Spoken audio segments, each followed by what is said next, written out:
E hoje é possível cantar sobre fé sem saber exatamente naquilo que se crê. Aliás, sem ter discernimento nenhum.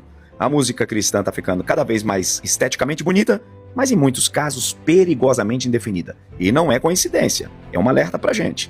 A gente está vivendo uma era que a emoção substituiu a teologia, o símbolo tomou o lugar da verdade, a experiência passou a valer mais do que a doutrina, e a gente precisa ser chamado a um tempo de discernimento.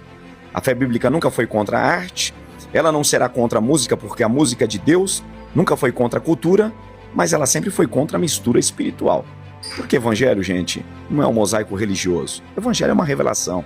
E quando a música cristã passa a usar linguagens espirituais ambíguas, símbolos que não nascem da escritura, expressões que dialogam mais com a religiosidade popular do que com o texto sagrado, algo grave está acontecendo. A fé vai deixando de apontar para Cristo, passa para apontar para meras sensações, o sincretismo vai entrando de fininho, porque ele não entra gritando, ele pode até entrar cantando. Ele não nega Jesus, mas ele apenas vai diluindo. E a mistura da graça com sincretismo, evangelho com estética ritual, louvor com linguagem espiritual que a Bíblia nunca autorizou, e aí tudo pode ser fé, mas nada é verdade. E a Escritura é clara, há um só Senhor, há uma só fé, um só batismo. E a fé cristã não é uma ciranda espiritual, joga para lá, joga para cá. Ela tem centro. O centro dela é Cristo, crucificado, ressuscitado, revelado. O céu não se abre porque a gente dança, porque balança. O céu se abre porque o véu foi rasgado e o verbo divino desceu entre nós e habitou entre os homens. Quando a música perde o eixo doutrinário, ela pode emocionar perdidos, mas ela também pode perdê-los ainda mais. Porque eles se sentem acolhidos, mas não confrontados. Celebram, mas não se arrependem. Canta sobre fé, mas não sabem em quem estão crendo. E isso não é avivamento.